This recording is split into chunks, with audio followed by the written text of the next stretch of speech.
3d6 down the line. Okay, episode 40 in the books. I love this level. Oh, wow. I also love this level. I'm so happy to be here. That was such an amazing find. I'm so happy. Can I just point out that of all of us this time, it was David that took us off the pre-discussed plan from Discord. Almost always it's me and Ted, but this time, David, I know. Well, I know. But hey, look at all these goodies. I will say on that though, like, you know, part of what got my engines rolling is Matt having like the foresight to put the candle down was such an interesting idea that like covered our asses that the minute I realized that secret door was there, like it just got the cogs going because I was like, oh, we already have a situation set up that like enables us to like have them think we're still there, right? And it's like such a cool thing to pass up that I was like obviously pushing for it. You know what I mean? But I appreciate you guys like going with me on it. I think it was pretty freaking cool. I'm just excited to be in new tunnels. I'm excited to be in some new tunnels. That's my big yeah. Well, and we didn't just close up like one link. We made two links.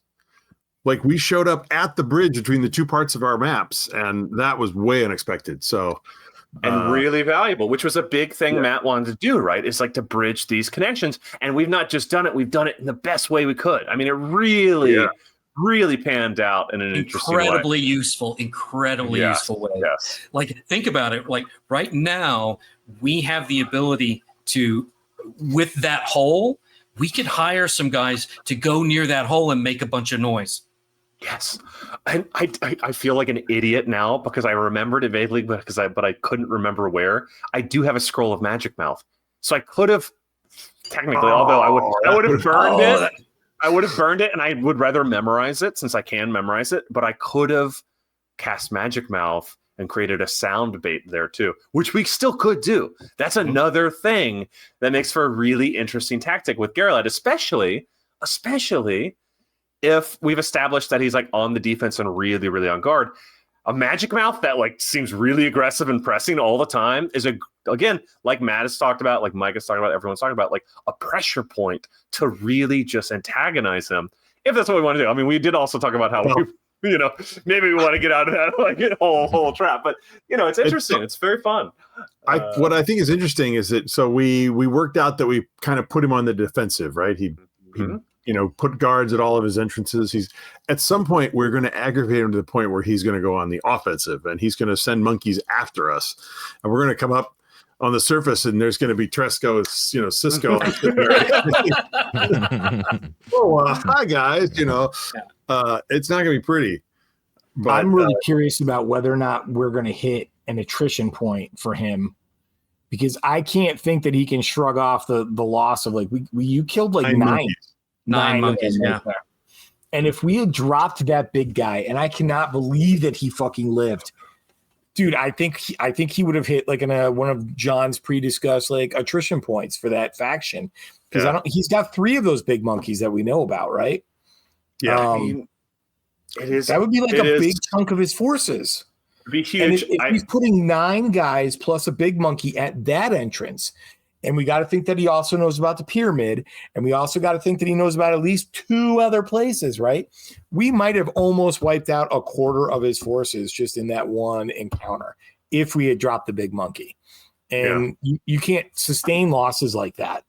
Well, you have no conception of what his possible. No. Like you have nothing to base it on, right? No, I'm making guesses, John. I think like we always are. Yeah, I just want to make sure that you weren't going and basing off some number that was not. No. I will say, not to go ahead, Ted. Well, just out of curiosity, John, if I'd been Mort was floating there with big monkey right in front of him, like. I debated. I didn't say it out loud. I debated doing an onweir and trying to stab him in the neck. Mm-hmm. But I thought he could smell me. He knows I'm here. I wish you had. It wouldn't have been a surprise, I think. Well, I don't know if you would have gotten surprise. You would have gotten surprise. You definitely would have gotten an attack. I don't know if it would have been an insta kill, because that's just it. Like, you insta kill Isocrates because he was zero awareness.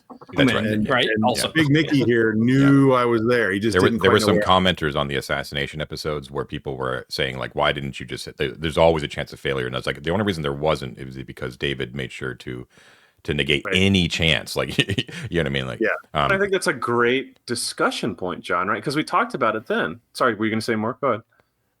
No, go ahead. You've been itching to talk.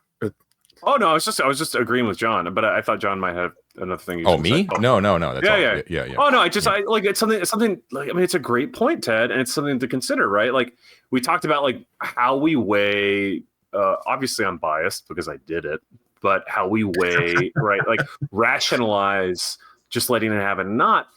And the first kill, I was flying, I was making no sound, I was invisible, right? There's nothing that would have hinted towards it. Second, similarly, I was waiting, I was invisible, I had no idea.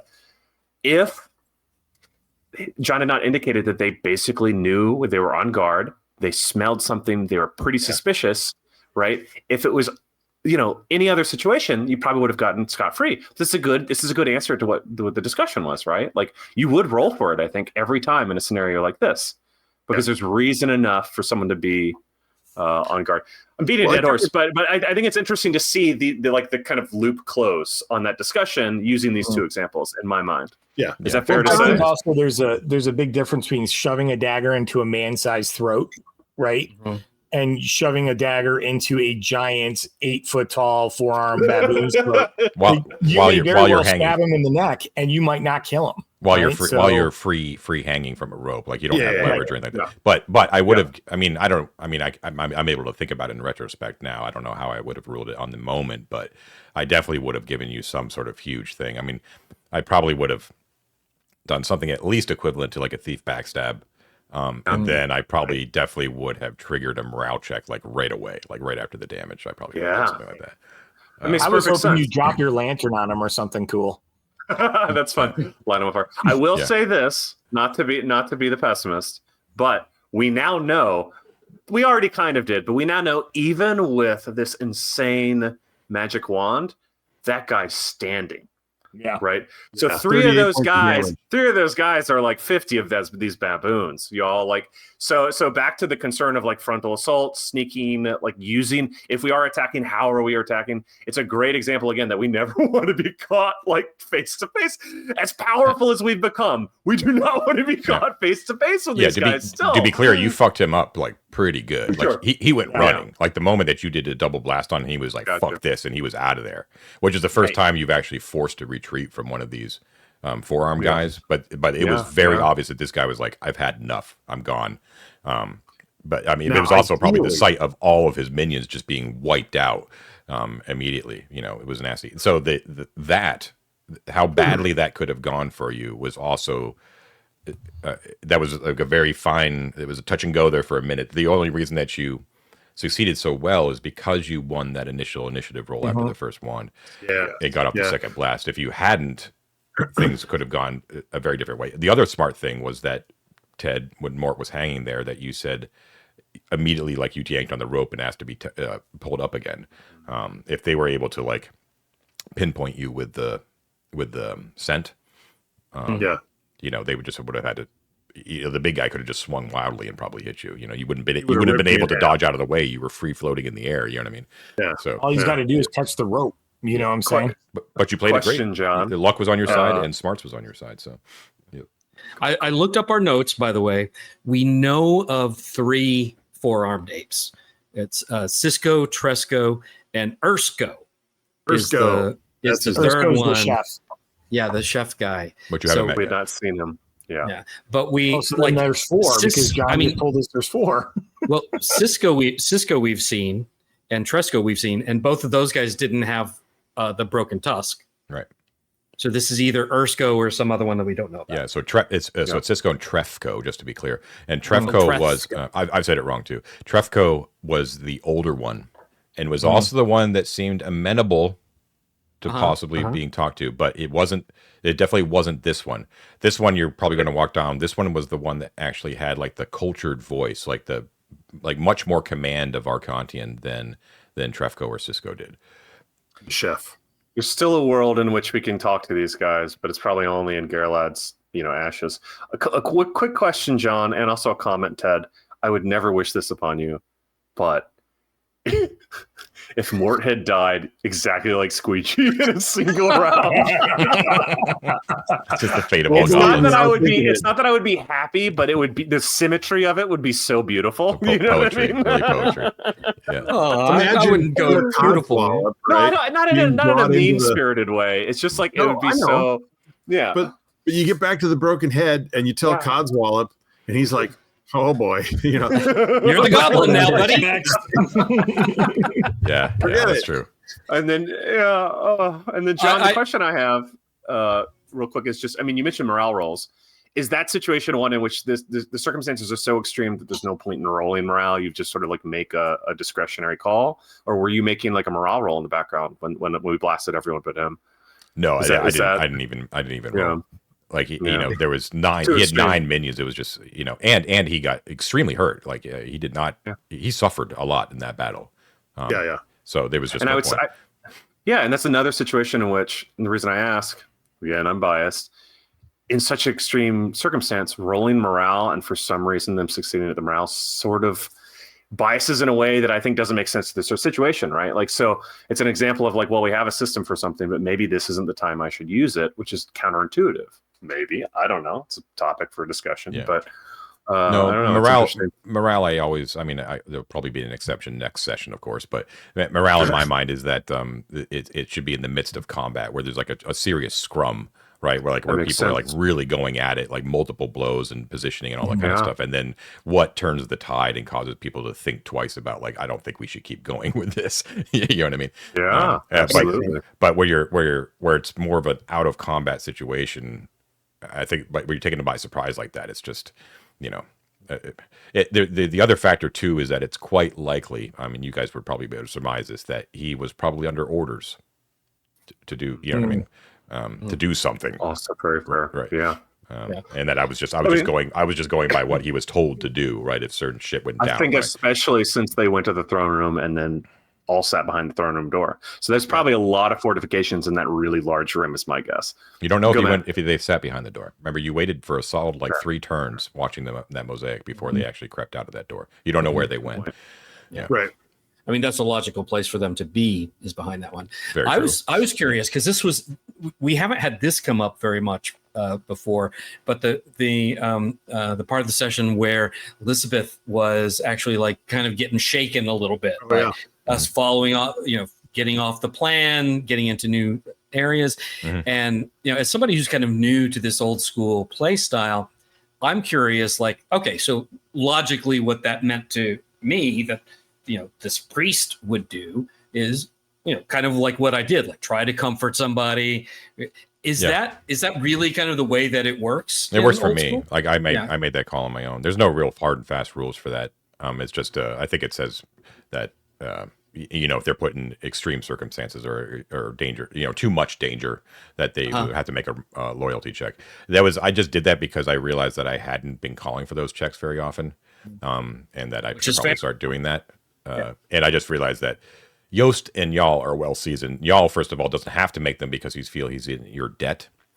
So he would basically take a really big hit for you before he would ever trigger loyalty. And but Elizabeth is like brand new and fresh, so I think she's a little bit more susceptible to it than Yost. The other thing though that would not really make sense is, say that she did fail her morale check.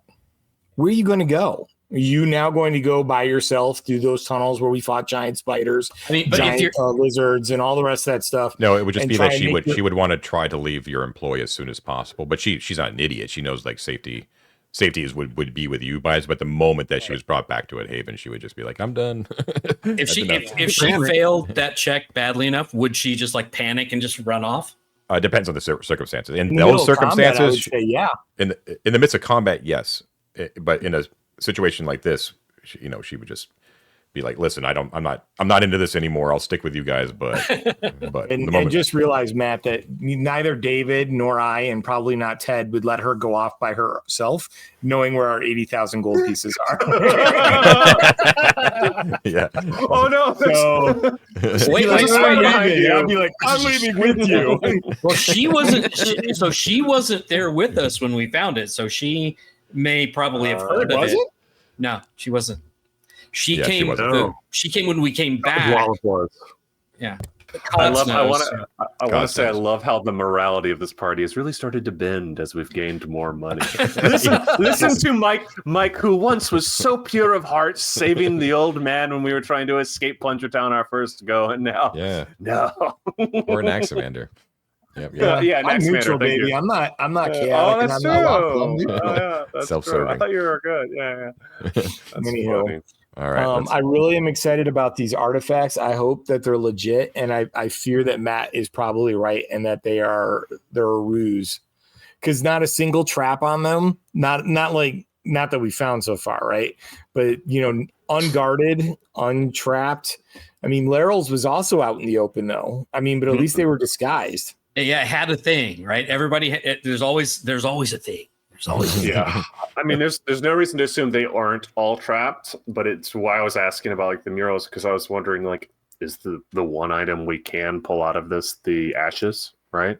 And all of the armor and the things we would typically go for immediately is the honeypot, but the ashes is the position of value, right? Whatever's in that's what we take, and everything else we leave behind to spider grade. That's the first thought I had, but I don't know, right? Like, you see him. I see the smirk on John's face. I'm trying to ignore the smirk on John's face because I don't want. I'm not smirking. No. I neither know if that's confirmation or you buffoon. You're going to leave these artifacts behind because you think they're cursed. So I'm just going to ignore it. I'm going to ignore it. But that's probably something to consider. Best job. Yeah. Best case. I don't think I can actually leave them behind, right? Like I know you can. I can because if those are like, I don't know, artifact level armor and weapons and shit like that, are you kidding me? Yeah. Like, are you kidding me? Like, I would love some magic armor. That would be great. Like, it's not important whether you can leave it behind, it's whether we can leave you behind. Well, whenever whatever is inside that coffer pops out and starts attacking, I'm worried it's animated armor. I'm worried we touch this shit and then like the specter of this guy starts slaying. It's the best dilemma. The best dilemma. No evident danger, but yeah. That's why I suggested camping though, because we're all really clearly having a fun time. Like the excitement level really spiked this whole session, but like the minute we got here again, and it's like, oh shit, I kind of want to just see this a little further, right? It's easy to get the hunger, You just let me know there if you want to. to. Two hallways to check. We should. But it's funny because like we've never camped in the dungeon, which is crazy to think about. Camping, if you are ready to level, will level you. You won't get the XP for gold, but it will if you. That's true. Yeah. Mm-hmm. But if you guys will level. I'm feeling a little tired, guys. Yeah, just remember, it has to be an uninterrupted 8 hours worth of sleep in order for those benefits to kick in. So it is it's a difficult and dangerous proposition, but it is an option. 100%. And what I would recommend in that case is maybe going into Laurel's room or one of the rooms that like we can kind of defend, or the fire room. I don't know, hiding behind the fire. We can't camp we can't sleep in there. That's true. That's a fireman in there. The staircase room, right? The staircase going up. Mm-hmm. Yeah, there's space in there to lie on the floor. We'd hear somebody coming down a staircase, and in any case, the only thing at the top of there is the statues and the alarm and things like that. I think it'd be a very safe room to be in. There's a door that closes. Yes. Mm-hmm.